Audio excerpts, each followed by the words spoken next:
हर समाज के अपने असूल और कानून होते हैं, फिर चाहे वो सभ्य समाज हो या जुर्म की दुनिया। सभ्य समाज में कानून तोड़ने पर सजा भी कानून देता है, लेकिन अपराध की दुनिया में अगर असूल टूट जाए तो खून बहाना ही कानून बन जाता है।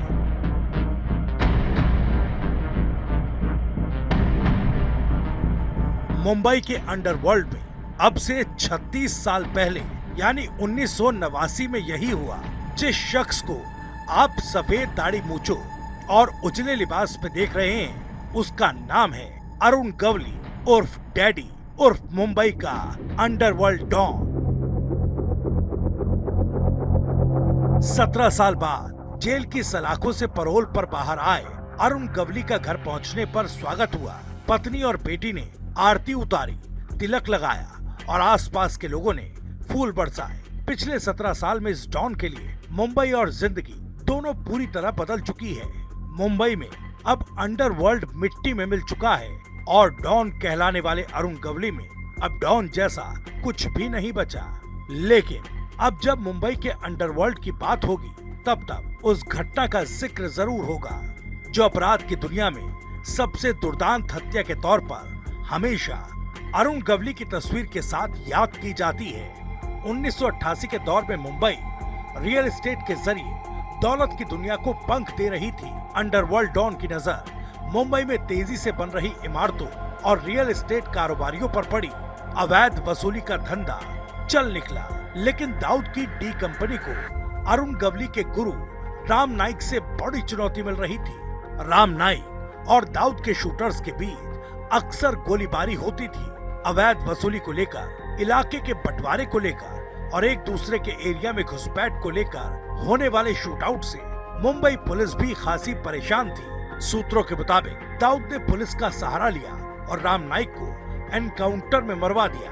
इसके बाद गैंग की कमान अरुण गवली ने संभाल ली। अब दाऊद को पहले से ज्यादा परेशानी होने लगी, क्योंकि अरुण गवली की लोकप्रियता राम नाइक से भी ज्यादा हो गई। दाऊद इब्राहिम ने पहली बार अंडरवर्ल्ड के बनाए हुए नियमों को तोड़ने का फैसला किया।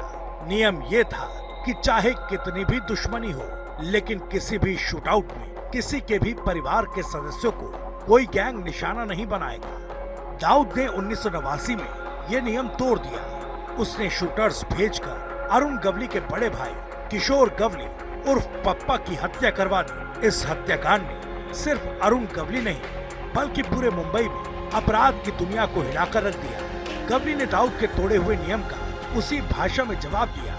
भाई की मौत का बदला लेने के लिए अरुण गवली ने 26 जुलाई 1971 को शूटर्स भेजे। गवली गैंग के शूटर कार में सवार होकर दाऊद के बहनोई इस्माइल पार्कर के होटल पहुंचे। वहां उन्होंने ताबड़तोड़ गोलियां बरसाकर दाऊद के जीजा इस्माइल पार्कर की हत्या कर दी। जिस वक्त ये हत्याकांड हुआ, उस समय तक डी कंपनी का खौफ पूरे महाराष्ट्र में फैल चुका था, या यूं कहें कि दाऊद का नाम अंडरवर्ल्ड डॉन के रूप में टॉप पर था। ऐसे समय में अरुण गवली ने उनके बहनोई को मरवाकर पूरी डी कंपनी को हिला दिया।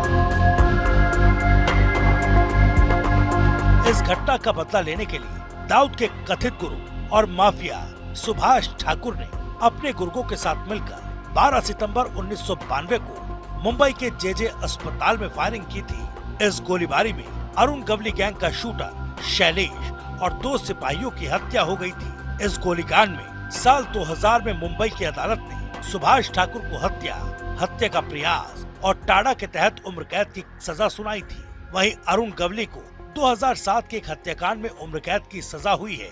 2007 में शिवसेना के पार्षद कमलाकर जाम सांडेकर की हत्या कर दी गई थी। अगस्त 2012 में गवली को कमलाकर की हत्या की साजिश रचने, फिरौती वसूलने और मकोका एक्ट के तहत आजीवन कारावास की सजा मिली थी।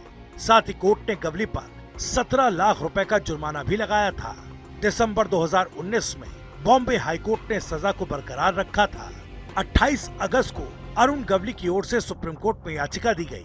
उसने कहा कि 2007 के जिस मामले में सजा हुई है, उसमें वो लगातार 17 साल से जेल में है। उसकी अपील अब भी कोर्ट में लंबित है। ऐसे में कुछ शर्तों के साथ जमानत का अधिकार है। सुप्रीम कोर्ट में अपील के बाद अरुण गवली को रिहा करने का आदेश दिया गया। ये बेल उस अपील की सुनवाई या उसके निपटाने तक के लिए है। नागपुर सेंट्रल जेल से रिहा हुए डॉन अरुण गवली की उम्र अब 76 साल हो चुकी है। 2004 से 2009 तक वो महाराष्ट्र के चिंचपोकली विधानसभा सीट से विधायक भी रहा। यूँ तो अरुण गवली की जेल यात्राएं 1980 से ही शुरू हो चुकी थी। शुरुआत में शिवसेना से दोस्ती और फिर बाद में दुश्मनी की वजह से उसने 1997 में अपनी खुद की पार्टी अखिल भारतीय सेना बना ली। हरे सूट में नजर आ रही बेटी गीता गवली भी अपने पिता की पार्टी से पार्षद रह चुकी हैं। पत्नी आशा गवली अपने पति की 17 साल बाद रिहाई पर भगवान का शुक्रिया अदा करती हुई दिखती हैं। समर्थकों में डॉन अरुण गवली के साथ फोटो खिंचवाने की होड़ लगी है। गवली की रिहाई के बाद उसके परिवार, समर्थकों और सिमट चुकी पार्टी में सवाल उठ रहा है कि अब सबका भविष्य क्या होगा। क्या अरुण गवली की ओर से नई राजनीतिक धारा की शुरुआत होगी या मुंबई के डॉन रह चुके गवली के दिलो दिमाग में कुछ और चल रहा है।